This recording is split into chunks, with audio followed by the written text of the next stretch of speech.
Folks, welcome back to another episode of Coffee, Tea, and Crime. Today's episode's going to be a stench on Imperial Avenue.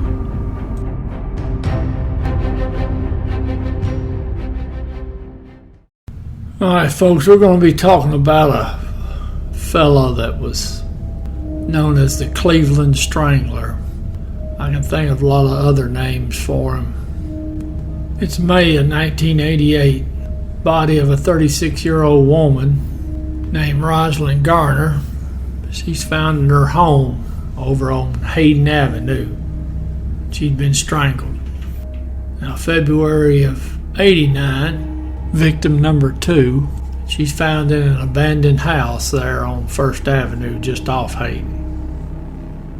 A month after that, March 28th, 1989, another woman's found in an abandoned building right there off First Avenue. MO's the same on all of them. Manner of death, strangulation. Now, it's about June of 1989.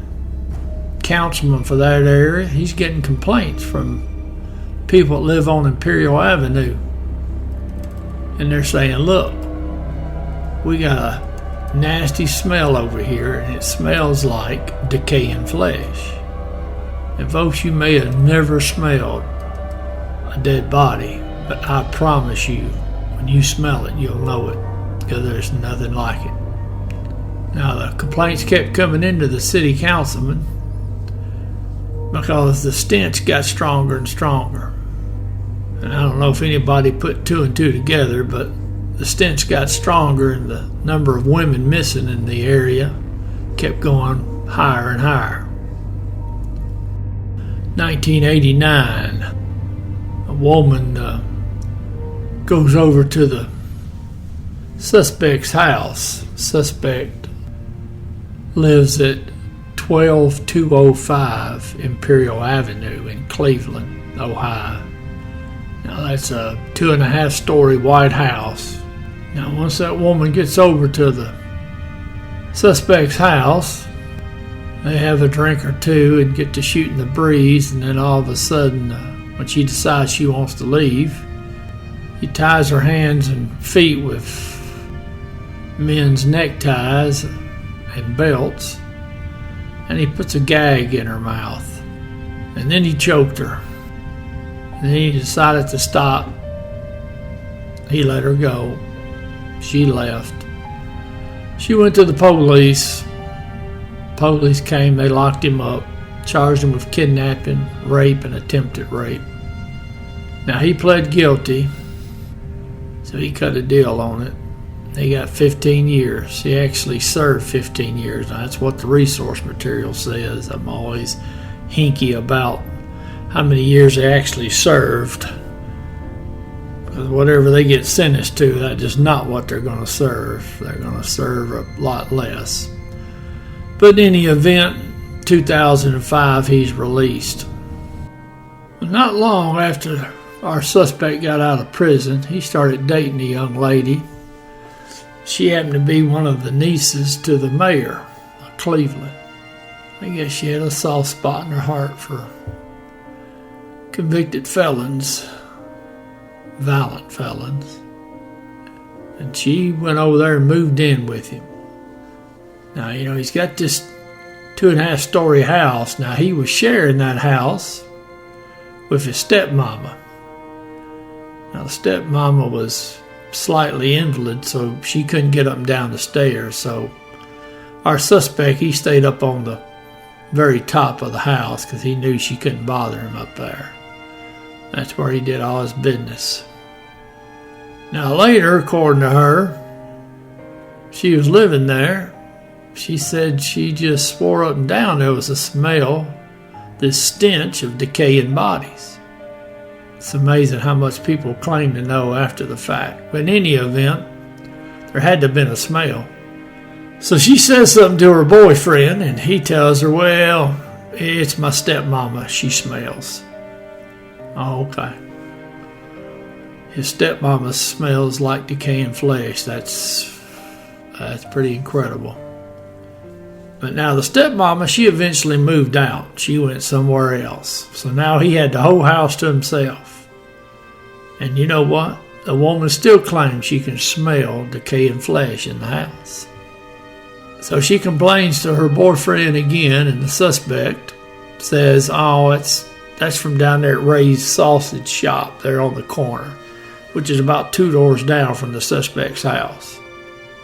Well, evidently she believes him, because she lived there for a year or two.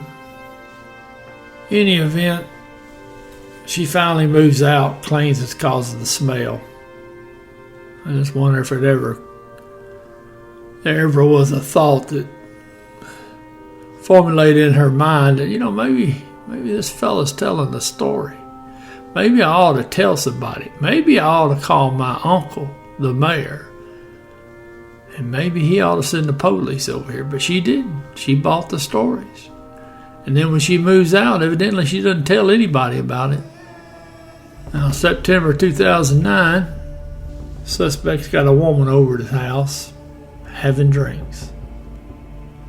Said all of a sudden that suspect got angry, hit her, choked her, raped her. Now, police got a warrant. They went over to the house on October 29th. Now, this is just a little over a month after the event occurred. Police get to the house, and he's not there. They had an arrest warrant for him. Now, that arrest warrant, I'm assuming it's the same in Ohio, but in Tennessee, if you got an arrest warrant, gives you the right to search a house, the main residence of the suspect. Well, they got into the house, and I'm sure they could smell the stench, and I promise you the police know what a dead body smells like. Well, there's 2 dead bodies in the living room, laying right there on the floor. So the police, they call for more police. They get to looking around, and there's 4 bodies found throughout the house. They're either in shallow graves in the basement or in crawl spaces in the house. They get to digging around in the backyard. Police find 3 more bodies and the remains of a 4th. And they find a human skull in a bucket inside the house. Brings the total to 11 victims. Now, they didn't get the suspect that day. Now, the suspect hadn't been coming back to his house that same night. But he kind of took notice of all the police and medical examiner and ambulances and everybody else that's piled up down the block. So he turns around, he gets a ride over to his sister's house over on East 131st Street. Now, he allegedly told one of his neighbors, he said, that girl made me do it. Maybe he meant all 11 girls made me do it. So it took 2 days, but the police found him, locked him up. Now, November 5th, 2009, the first of the 11 victims was identified. A lady named Tanya Carmichael, 53 years old. She was in the backyard. MO's pretty well the same on all these. Cause of death, strangulation. They used DNA to identify her. And she'd been missing for almost a year. Now, that same day, November 5th, they identified another young lady, Talisha Fortson. She's 31 years old. She'd been missing for 5 months. Now, her mama didn't report her missing until after she saw the news coverage about all the dead bodies. 3 days later, November 8th, they identified 3 more bodies. Crystal Dozier, 38. She'd been missing since May of 2007. The Dozier lady had 7 kids. Now, she didn't live too far from where the suspect's house was. Now, her family had reported her missing to the Cleveland police. Another lady they identified, Imelda Hunter, 47 years old, beautician, mother of 3. Now, she didn't live in the area where her body was found there at the suspect's house, but she did visit that area. Her family didn't report her missing until after they had got on the news and told everybody that there was a bunch of bodies over on Imperial Avenue.